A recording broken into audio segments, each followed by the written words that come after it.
있습니다. 카메라가 관중들을 잡을 때마다 관중들의 시선이 일사불란하게 좌로 한번 우로 한번 좌향좌 우향우 그렇게 움직이는 것을 보았습니다. 관중들은 공이 가는 대로 시선이 따라갑니다. 누가 시키지 않아도 공에 눈을 떼지 않는 것을 보게 됩니다. 단체 사진을 찍어서 사진을 볼 때 제일 먼저 찾는 것이 자기 자신입니다. 수많은 아이들이 놀고 있어도 부모는 자기 아이에게 시선을 고정합니다. 사람은 관심이 있는 곳에 눈이 가게 되어 있습니다. 저는 거리를 지날 때 유독 교회만 잘 보입니다. 저 교회는 저기에 있구나. 저 교회는 건물을 저렇게 지었네. 수많은 건물들이 있지만은 제 눈에는 교회가 잘 보입니다. 우리 교회 앞을 지나갈 때에도 저는 차 안에서도 계속적으로 교회 건물을 쳐다봅니다. 저 오산에서 동탄으로 들어오는 입구부터 멀리서 우리 교회 간판이 보입니다. 저녁이면 조명이 잘 들어왔는지, 건물에 특별한 문제는 없는지 유심히 바라봅니다. 내가 속한 교회이기 때문에 관심이 가는 것입니다. 마음이 있는 곳에는 눈이 가게 되어 있습니다. 아인슈타인은 어릴 때 아버지로부터 나침반을 선물로 받았습니다. 그는 나침반을 어디에 두어도 그 바늘이 언제나 북쪽을 가리킨다는 사실을 알게 되었습니다. 그때 그는 이런 생각을 했습니다. 이 우주에는 어떤 힘이 분명히 작용하고 있구나 하는 생각을 했답니다. 그리고는 그 부분에 관심이 있어서 과학자가 되었다고 하는 이야기가 있습니다. 나침반은 언제나 북쪽을 가리키고 해바라기는 언제나 해를 향하여 쳐다보는 것을 봅니다. 우리나라에 반려동물을 키우는 사람이 1,500만 명이 넘었다고 합니다. 가구 수로는 640만 가구 정도이고 인구는 26.5%, 4.5명당 1명이 반려동물과 지낸다고 합니다. 제가 20여 년 전에 교회 어느 집사님이 개를 키우시다가 저에게 목사님도 개를 한번 키워보시지요 하면서 그냥 떠맡다시피 제가 떠맡았던 일이 있습니다. 그리고 난 다음에 이 애완용 개가 얼마나 예쁘고 귀여운지 몇 년 동안 키운 적이 있습니다. 그 이후로는 제가 개를 키우지 않았습니다. 그 이유는 정이 드니까 정 떼기가 얼마나 어려운지 모릅니다. 밖에 나가도 집에 있는 개 생각이 납니다. 주님 생각이 나야 되는데 개 생각만 나는 겁니다. 주님께 마음을 두어야 될 그 마음이 개에게 쏟는 정성과 시간이 너무 많다 하는 생각을 했습니다. 하루는 집에서 갈비를 먹었던 적이 있었는데 이 개가 계속적으로 쳐다보는 것입니다. 얼마나 부러운 눈초리로 바라보는지 도저히 미안해서 혼자 먹을 수가 없었습니다. 그래서 살이 붙어 있는 것을 조금 주었더니 그렇게 맛있게 먹을 수가 없습니다. 그리고는 그것으로 끝난 것이 아니고 또 쳐다봅니다. 혓바닥을 내밀면서 눈총이 아주 반짝거리면서 더 달라고 애원을 하듯이 바라보는 것입니다. 더 주었더니 꼬리를 치며 얼마나 좋아하는지 내 뒤만 쫓아다닙니다. 개는 언제나 주인을 바라보고 삽니다. 주인이 밥그릇을 들고 가면 따라서 깡총깡총 뛰면서 좋아합니다. 강아지가 먹을 것을 주는 주인을 바라보듯이 내가 하나님만을 쳐다본다고 한다면 우리 하나님은 얼마나 좋아하실까 하는 생각이 들었습니다. 여러분, 오늘 성경은 우리에게 이렇게 말씀하고 계십니다. 믿음의 주요 또 온전케 하시는 이인 예수를 바라보자 말씀하고 계십니다. 우리 믿음의 사람들은 바라보아야 할 대상이 누굽니까? 그분은 바로 예수 그리스도가 아닙니까? 왜 우리가 예수님을 바라보아야 하는 것입니까? 우리가 알다시피 우리 예수님은 우리의 소망이시며 우리의 구원자가 되시기 때문이라고 성경은 말씀합니다. 사도행전 4장 12절 말씀에 보면은 다른 이로서는 구원을 얻을 수 없나니 천하 인간의 구원을 얻을 만한 다른 이름을 우리에게 주신 일이 없느니라. 오직 예수 그리스도만을 통해서 천국에 갈 수 있기 때문에 우리는 예수 그리스도를 바라보아야 한다고 하는 것입니다. 성경은 신앙생활을 운동선수에 비유하고 있습니다. 고린도전서 9장 24절 말씀에 보면 운동장에서 다름질하는 자들이 다 달아날지라도 오직 상 받는 사람은 한 사람인 줄을 너희가 알지 못하느냐. 너희도 상을 받도록 이와 같이 다름질하라 말씀합니다. 달리기를 하는 선수들은 목표를 향하여 저 앞에 있는 골인 지점을 향하여 열심히 달리는 것을 우리가 봅니다. 좌우를 돌아볼 겨를이 없습니다. 운동선수가 만일 뛰면서 좌우를 살피고 가다가 쉬고 그러면 어떻게 상을 받을 수 있겠습니까? 빌립보서 3장 14절 말씀에 보면 바울은 내가 푯대를 향하여 그리스도 예수 안에서 하나님이 위에서 부르신 부름의 상을 위하여 달려가노라 고백을 하고 있습니다. 우리 예수 믿는 사람들은 상 주시는 예수님 그분을 바라보고 살아야 됩니다. 우리가 이 땅에서 얼마나 잘 살았는지, 얼마나 열심히 살았는지, 얼마나 말씀 가운데 믿음으로 하나님 앞에 영광 돌리며 살았는지, 우리가 주님 앞에 섰을 때 상급을 받을 수 있는 사람인지 아닌지를 우리는 생각하며 살아야 한다고 하는 것입니다. 우리 예수님께서는 우리의 모델이 되시고 우리의 구원자가 되시고 우리의 소망이 되시고 우리의 생명이기 때문에 우리는 언제나 그분을 바라보면서 믿음으로 사는 것, 이것이 우리가 이 땅을 살아가면서 해야 될 가장 중요한 일이 아니겠습니까? 그렇다면 예수님을 바라보기 위해서는 우리가 어떻게 해야 예수님만을 바라보며 살아갈 수 있는 것입니까?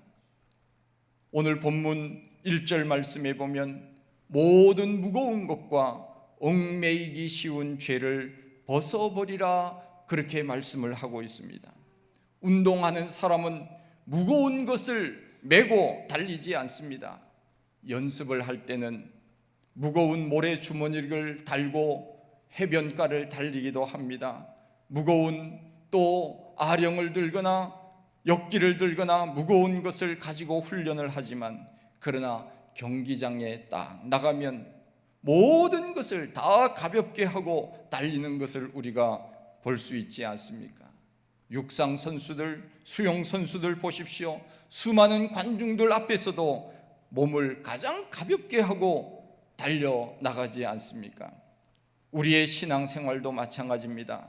신앙생활에 방해되는 모든 것들, 우리는 그것을 하나하나씩 가지치기를 해야 됩니다.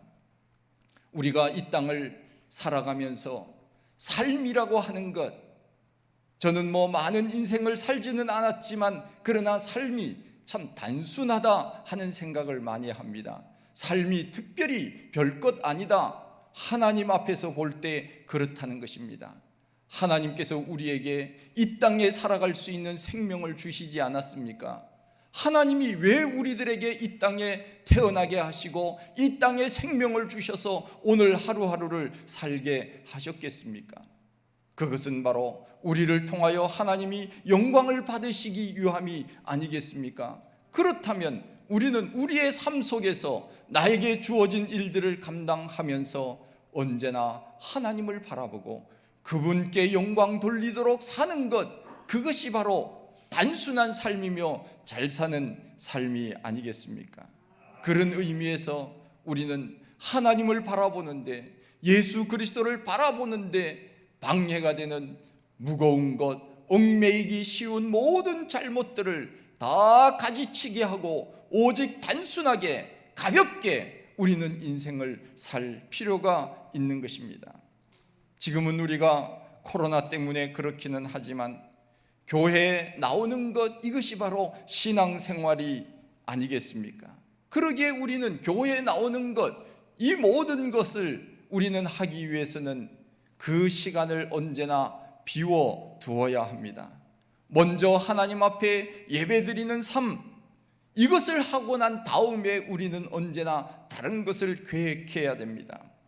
우리 교회가 좀 더 건강해지면 주일 1부 예배, 주일 2부 예배, 주일 3부 예배, 수요 오전 예배, 이러한 예배 시간을 만들어서 필요에 따라 시간을 선택하여 예배 드릴 수 있도록 하려고 하는데, 우리는 언제나 교회가 정한 예배 시간을 보고 우리는 삶을 살아야 됩니다.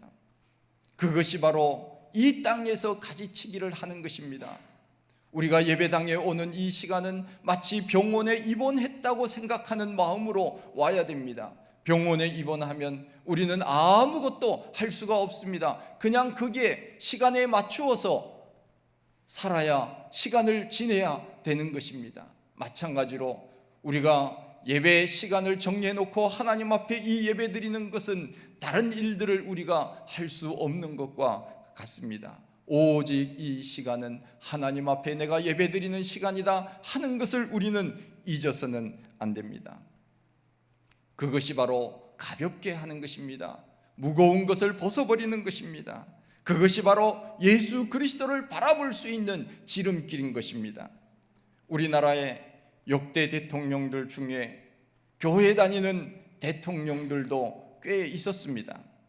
그런데 제가 그 대통령들을 보면서 가장 못마땅하게 생각되어지는 것이 무엇인가 하면, 안 믿는 대통령이야 말할 것도 없지만은 믿는 대통령이 주일에 무슨 회의를 하고 무슨 중대 발표를 하고 그런 것을 보면서 저분이 과연 예수 믿는 사람인가 하는 생각을 할 때가 있었습니다.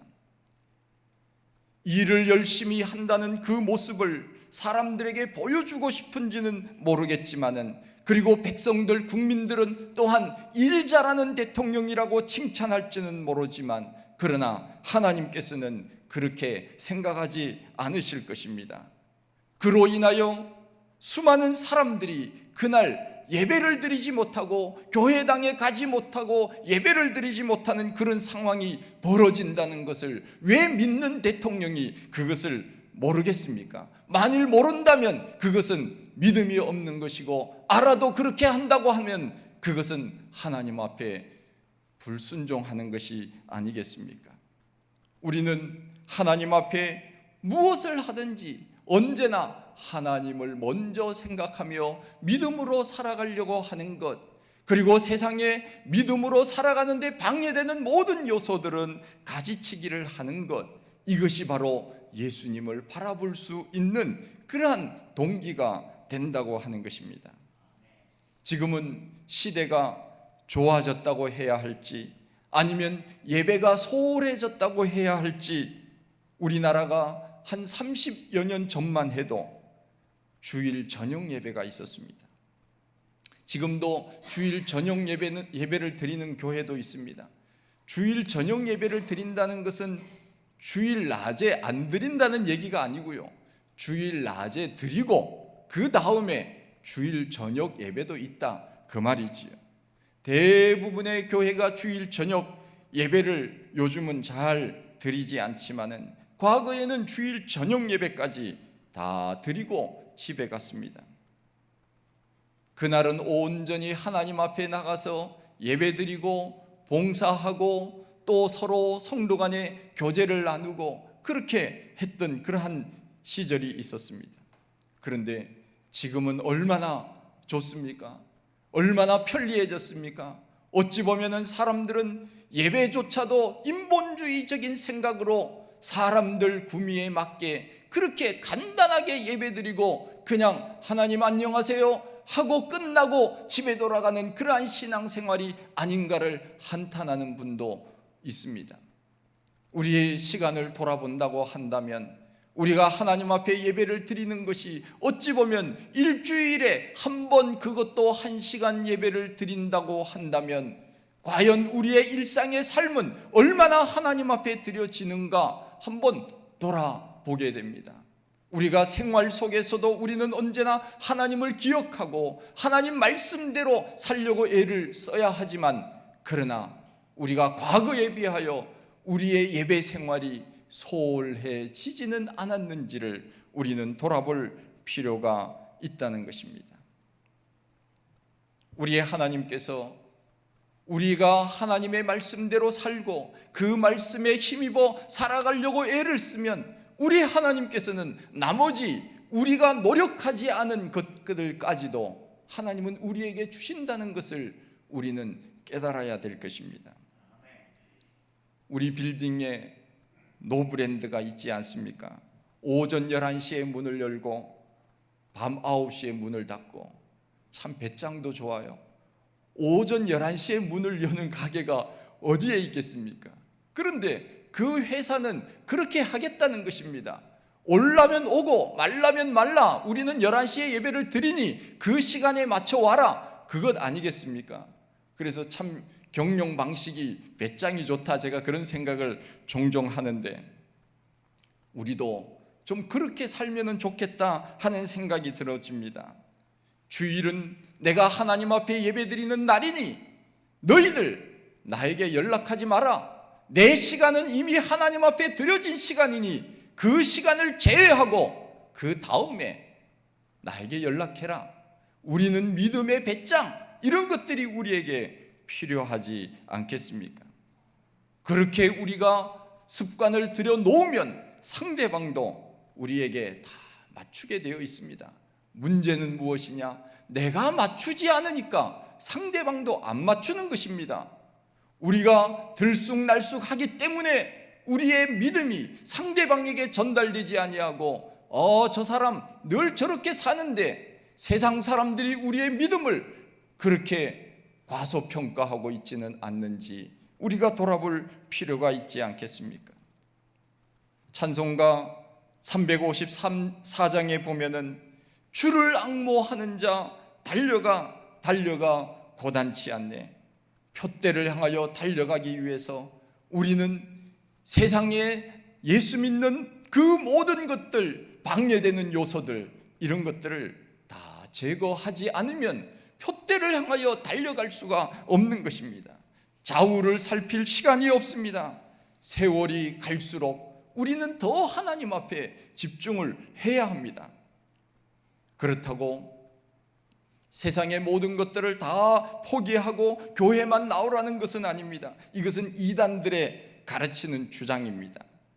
우리는 우리의 삶의 자리에서 예배 시간에 예배 드리고, 그리고 우리 삶 속에서 언제나 하나님을 먼저 생각하며 살라고 하는 것, 그것이 바로 근본적인 하나님의 뜻이 아니겠습니까? 언제나 우리는 우리의 삶의 자리에 어떤 자리에 있든지 하나님을 언제나 먼저 바라보고 하나님을 먼저 생각하고 예수님의 십자가를 생각하며 그렇게 믿음으로 살라고 하는 것, 이것이 바로 주 예수를 바라보자, 이 말씀이 아니겠습니까? 교회만 열심히 나와서 교회만 와서 살라고 하는 뜻은 결코 아닙니다. 그것은 이단들이 예수님 오실 날이 가까웠으니 학교도 다니지 말고 직장도 다니지 말고 가정도 포기하고 모든 재산을 여기 다 바치고 여기에 와서만 살아라, 흰옷 입고 예수님 오실 그날 맞이하는 것, 그런 곳은 이단입니다. 기존 교회는 그런 것을 가르치지 않지요. 그런 면에서 우리는 언제나 예배 시간에 예배 드리고, 그리고 우리 삶 가운데서 언제나 주님 앞에 감사하고 믿음으로 살아가려고 애를 쓰는 마음, 이것이 주님을 바라보며 사는 것이 아니겠습니까? 우리나라에 축구자라는 손흥민 선수가 있습니다. 그는 축구를 위하여 동북고등학교 입학하여서 3개월 다니다가 더 축구를 배워야 되겠다 싶어서 독일 함부르크로 갔습니다. 이번 도쿄 올림픽에 출전했던 탁구 선수 신유빈도 고등학교 진학을 포기하고 대한항공 팀으로, 실업팀으로 들어갔습니다. 그들은 오직 축구만 생각을 한 것이지요. 탁구만 생각한 것이지요. 그래서 결국은 훌륭한 선수들이 되는 것 아니겠습니까? 다윗이 블레셋 장수 골리앗을 어떻게 이겼습니까? 골리앗보다 힘이 셌습니까? 좋은 무기를 가지고 있었습니까? 키가 컸습니까? 전쟁 경험이 많았습니까? 아니었습니다. 골리앗보다 나은 것은 하나도 없었습니다. 그러나 단 한 가지 골리앗보다 더 훌륭한 점이 있었다면 다윗은 골리앗을 바라보지 아니하고 위대하신 하나님, 전쟁의 승리를 허락해 주시는 그 하나님을 믿고 나갔던 그 믿음, 그것이 골리앗보다 뛰어났던 것입니다. 다윗은 말하지 않습니까? 너는 창과 단창으로 나에게 나오지만 나는 만군의 여호와의 이름으로 너희에게 나간다. 그러면서 그가 준비한 물맷돌을 돌려서 골리앗을 물리치지 않습니까? 많은 사람들은 골리앗을 보았습니다. 벌벌 떨었습니다. 우리가 어찌 저 키가 290이나 되는 저 장수를 우리가 이길 수 있으랴. 사울도 떨고 군사들도 다 떨었지만 다윗은 골리앗을 보고 하나님을 보니까 골리앗은 아무것도 아니었습니다. 그야말로 우리가 근심하는 수많은 장애물, 하나님을 바라보고 장애물을 바라보면 그 장애물은 아무것도 아닌 것입니다. 오직 하나님만을 바라보고 나아갔을 때 하나님은 다윗에게 승리를 주신 것 아니겠습니까? 우리는 하나님을 바라보아야 됩니다.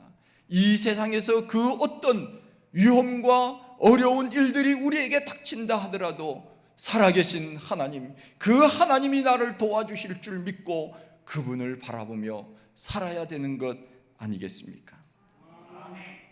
찬송가 407장에 나와 있습니다. 구주와 함께 나 죽었으니 구주와 함께 나 살았도다. 영광의 그날에 이르도록 언제나, 그 다음에 뭐예요? 주만 바라봅니다. 언제나 주만 바라봅니다.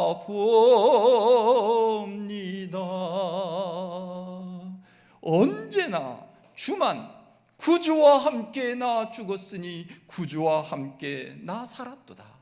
영광의 그날, 천국에 이르는 그날까지 언제나 주님만 바라보며 살겠습니다 하는 고백의 찬양, 이것이 바로 이 찬양이 아닙니까?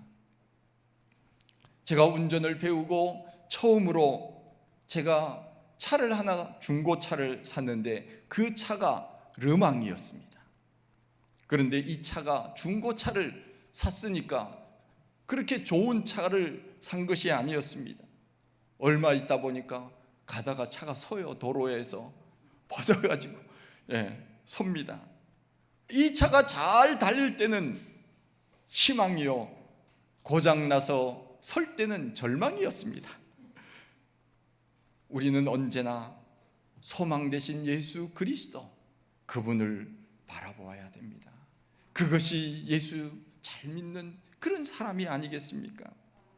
우리가 잘 아는 아브라함을 보십시오. 하나님이 아들을 준다고 했습니다. 그런데 시간이 지나도 아들을 주지 않으니까 아브라함이 실망합니다. 그때 하나님께서 밤에 아브라함아 나와라. 그래서 갔더니 하나님께서 말씀하십니다. 저 하늘을 바라보아라. 저 별들이 몇 개냐? 보니까 별들이 셀 수 없이 반짝반짝 거렸습니다. 여러분, 하늘의 별이 몇 개인지 아십니까? 잘 모르십니까? 하늘의 별이요 840개예요. 840개.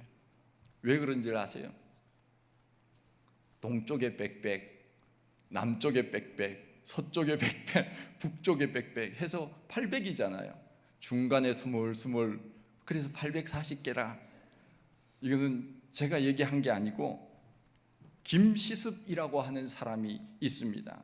별이라고 하는 이야기에서 김시습이라고 하는 매월당, 그 사람이 한 말입니다. 그는 조선시대 율곡 이이, 다산 정약용과 함께 3대 천재로 불리는 사람이고 우리가 잘 아는 생육신 중에 한 사람입니다. 삼촌이었던 세조가 어린 단종을 쫓아내고 왕위를 찬탈하면서 단종에 대한 충절을 죽으면서까지 내가 지키겠노라. 세조가 잘못되었고 나는 단종의 충신이라고 하는 그러한 마음으로 목숨을 바쳤던 6명의 사람, 성삼문, 박팽년 등 6명의 사람을 우리는 사육신이라고 하고, 목숨은 내놓지 않았지만은 나는 세조 밑에서는 벼슬을 하지 않겠노라 하면서 방랑 생활을 하면서 절개를 지켰던 사람을 우리는 생육신이라고 하는데, 그 사람 중에 한 사람이 바로 김시습입니다. 할아버지가 하늘의 별이 몇 개냐고 물었을 때 5살 된 김시습이 이렇게 대답을 했다는 것입니다.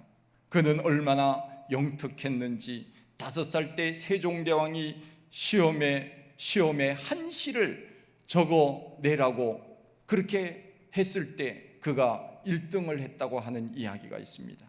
우리나라 최초의 한문소설 금오신화를 쓰지 않았습니까? 그 정도로 영특을 하니까 할아버지가 물었을 때 하늘의 별이 840개입니다 대답을 했다고 하는 그러한 유명한 일화가 있습니다.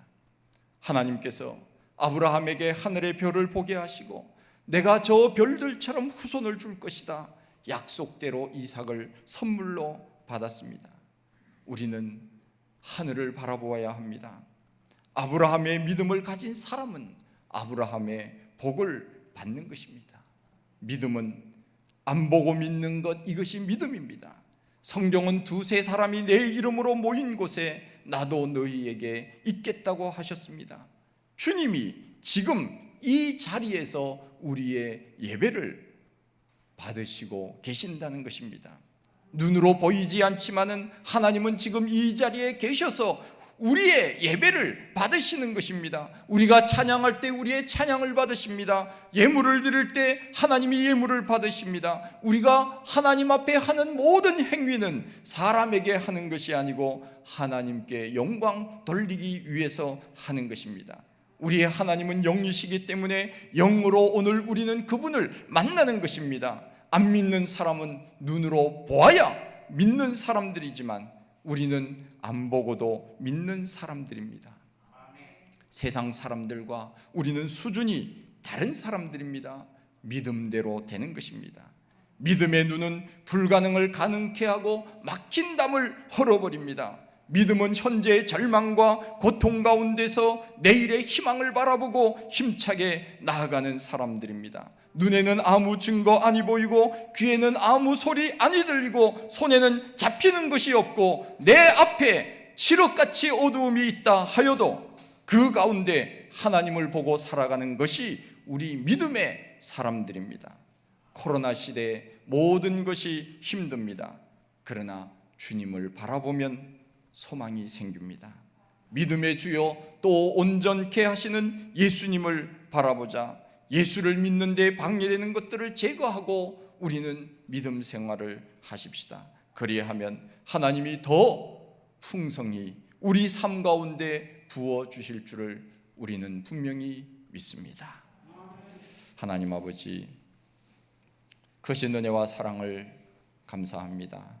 저희들 사랑하시고 또 오늘 하나님 앞에 나와 예배 드릴 수 있는 귀한 은혜를 허락해 주셔서 감사합니다. 오늘도 하나님은 눈동자와 같이 불꽃 같은 눈으로 살아계셔서 우리를 바라보시고 또 우리를 지키시고 보호하여 주시는 분인 줄 저희들이 믿습니다. 하나님의 사랑에 우리도 보답하여 늘 하나님을 바라보고 믿음으로 살아갈 수 있는 우리 모두가 다 되게 하여 주시옵소서. 예수님 이름으로 기도하옵나이다. 아멘.